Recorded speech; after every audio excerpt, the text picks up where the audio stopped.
Hello everyone, जैसा कि class 12 chemistry का आपको क्वेश्चन बैंक का सॉल्यूशन बताया जा रहा है। तो पहली बात तो आपको बहुत सारे लोगों को दिक्कत आ रही है कि क्वेश्चन बैंक कहाँ से देखें। तो बिल्कुल सिंपल ही तरीका है कि आप क्या माध्यमिक शिक्षा मंडल या आप MPBSE सर्च करेंगे तो वहाँ पर जाकर आप ये सर्च कर सकते हैं। वहाँ से ये क्वेश्चन बैंक आपको मिल जाएंगे, या फिर आप लोग कमेंट बॉक्स में बता दीजिए तो हम वहाँ पर आपको बता देंगे क्या कुछ प्रोसेस रहेगी। ठीक है, तो पूरा आपको बता दिया जाएगा। ठीक है, तो आप कमेंट बॉक्स में हमें बता सकते हैं। वैसे अधिकतर लोगों को प्रश्न बैंक मिल गई होगी, लेकिन सॉल्यूशन नहीं मिला होगा। ठीक है, तो देखिए इससे पहले वाली वीडियो में हमने क्या इनके ऑब्जेक्टिव यानी वस्तुनिष्ठ प्रश्नों का सॉल्यूशन बताया था। अगर आप सभी लोगों ने नहीं देखा है तो लिंक मिलेगी आपको डिस्क्रिप्शन बॉक्स में। फुल सॉल्यूशन ये वस्तुनिष्ठ प्रश्नों का हमने आपको बता दिया था। तो इस वीडियो में आपको क्या बताया जाएगा दोस्तों, इस वीडियो में आपको क्या यहाँ देख सकते हैं, ये ज्ञान परक क्वेश्चंस हैं और समझ परक क्वेश्चंस।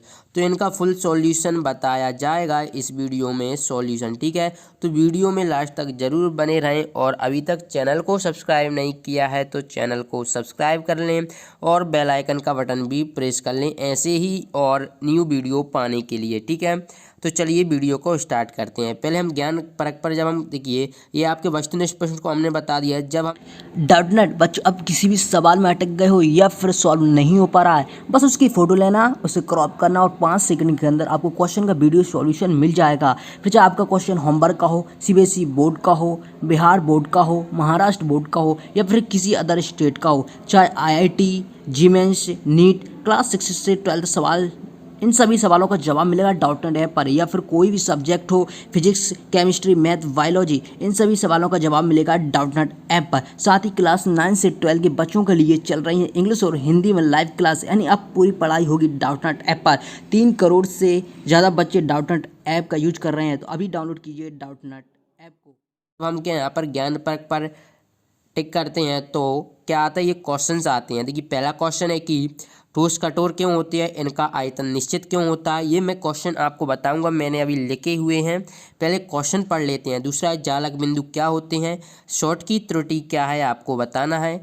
इकाई कोशिका किसे कहते हैं यानी यूनिट सेल आपको बताना है। क्वेश्चन नंबर 5 है क्रिस्टल जालक बिंदु दोष क्या होते हैं। क्रिस्टल ज्यामिति के आधार पर 7 मूल प्रकार के क्रिस्टल कौन कौन से हैं। चतुष्फल की रिक्ति एवं अष्टफल की रिक्तियों में विभेद करना है आपको। अंतराकाशी और एप केंद्र को आपको समझाना है। क्रिस्टल कितने प्रकार के होते हैं ये समझाना है, और निम्न को समझाइए लोह चुम्बकत्व और अनुचुम्बकत्व। ठीक है, तो चलिए इनके आंसर्स देख लेते हैं एक एक करके। ठीक है, तो आंसर देखते हैं। तो चलिए, तो दोस्तों फर्स्ट क्वेश्चन था आपका ठोस कठोर क्यों होती हैं, इनका आयतन निश्चित क्यों होता है। तो ये 2 क्वेश्चन है। पहला क्वेश्चन क्या है कि ठोस कठोर क्यों होते हैं, पर दूसरा क्वेश्चन इनका आयतन भी निश्चित क्यों होता है। तो पहला क्वेश्चन का आंसर आप यहाँ तक लिख देंगे, यहाँ तक हो जाएगा। पर दूसरे क्वेश्चन का आंसर आप यहाँ से लिख सकते हैं। ठीक है, आप चाहें तो इसका स्क्रीनशॉट भी ले लीजिए। चूँकि क्वेश्चन बैंक से आपको जो क्वेश्चन बैंक से जो पेपर बनेगा बहुत ज़्यादा चांसेस हैं इसमें से बहुत ज़्यादा क्वेश्चन आने के, इसलिए आपको ये क्वेश्चंस अच्छी तरीके से याद कर लेना है। ठीक है, वैसे फर्स्ट चैप्टर में क्या ऑब्जेक्टिव्स आते थे, लेकिन इसमें क्वेश्चन भी आपको इस बार करना पड़ेगा। ठीक है, दूसरा आपको क्वेश्चन बैंक में पूछा गया था जालक बिंदु क्या होते हैं। तो आपको जालक बिंदु की डेफिनेशन इस प्रकार से लिखना है कि क्रिस्टल जालक के अवयवी कणों को जिन बिंदुओं द्वारा दर्शाया जाता है उन्हें जालक बिंदु कहते हैं। ठीक है, जैसे कि मान लीजिए ये एक क्रिस्टल जालक है। ठीक है, ये एक क्यूबिक है, इसमें जो अवयवी कण हैं जैसे कि ये कुछ इस प्रकार से है। तो ये एक यहाँ पर बिंदु है, यहाँ पर बिंदु है, यहाँ पर है। ठीक है, इस प्रकार तो ये इन्हें जो दर्शाया जाता है उन्हें हम जालक बिंदु कहते हैं। इसके बाद क्वेश्चन नंबर 3 है शॉर्ट की त्रुटि क्या है, यानी आपको शॉर्ट की दोष पूछ रहा है। ठीक है, तो देखिए फुल आपको क्वेश्चन से बताए जाएंगे इस वीडियो में। देखिए पूरा लिख कर बताया जा रहा है, आप इसके स्क्रीनशॉट भी ले सकते हैं। ठीक है, इसके बाद क्या है शॉर्ट की त्रुटि। तो शॉर्ट की त्रुटि आप इसका स्क्रीनशॉट ले लीजिए। फिर ये बोल रहा है कि उचित उदाहरण के द्वारा आपको समझाना भी है। उदाहरण अगर आप लिख देते हैं तो भी बहुत अच्छी बात है, लेकिन अगर आप ये समझा देते हैं उचित उदाहरण के द्वारा शॉर्ट की त्रुटि, यानी कि उदाहरण से स्पष्ट है कि ये क्रिस्टल आयनिक क्रिस्टलों में पाया जाता है। सीधी सी बात है, सोडियम पे पॉजिटिव आयन, क्लोरीन पर ऋण आयन। तो ये क्या आयनिक क्रिस्टल है, पोटेशियम पर पॉजिटिव, क्लोरीन पर ऋण आयन। तो यानी ये आयनिक क्रिस्टल है जिसमें धनायन और ऋणायन का आकार लगभग बराबर होता है। तो जिसमें जो धनायन है और ऋणायन का आकार लगभग बराबर होता है।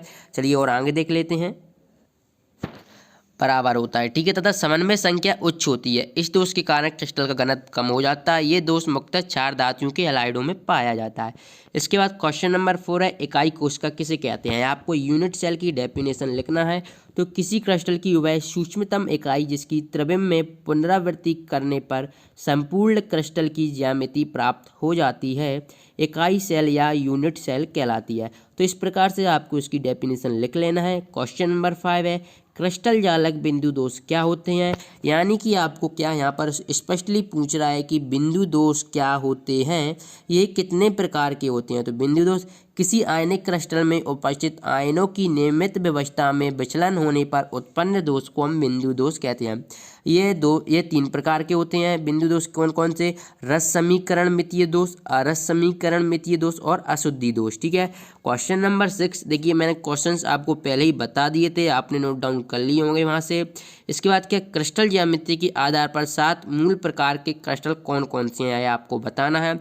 तो क्रिस्टल ज्यामिति के आधार पर 7 मूल प्रकार के क्रिस्टल तंत्र निम्न है। तो चलिए देख लेते हैं कौन कौन से हैं, ठीक है। तो आपको क्रिस्टल तंत्र पूछ रहा है। तो पहला क्या हो जाएगा, क्यूबिक हो जाएगा यानी कि घनीय।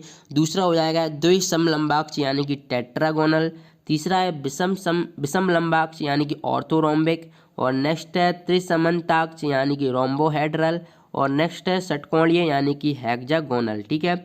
इसके बाद देखते हैं तो एकंताक्ष मोनोक्लिनिक। और इसके बाद नेक्स्ट है त्रिंताक्ष ट्राइक्लिनिक। दोस्तों ऐसी वीडियो पाने के लिए आपको चैनल को सब्सक्राइब कर लेना है और बेल आइकन का बटन भी प्रेस कर लेना है, क्योंकि अभी तो मैं आपको फर्स्ट चैप्टर का मैंने आपको लगभग फुल सॉल्यूशन प्रोवाइड करा दिया है और क्वेश्चन के आंसर अभी और वीडियो में आगे बताऊंगा मैं,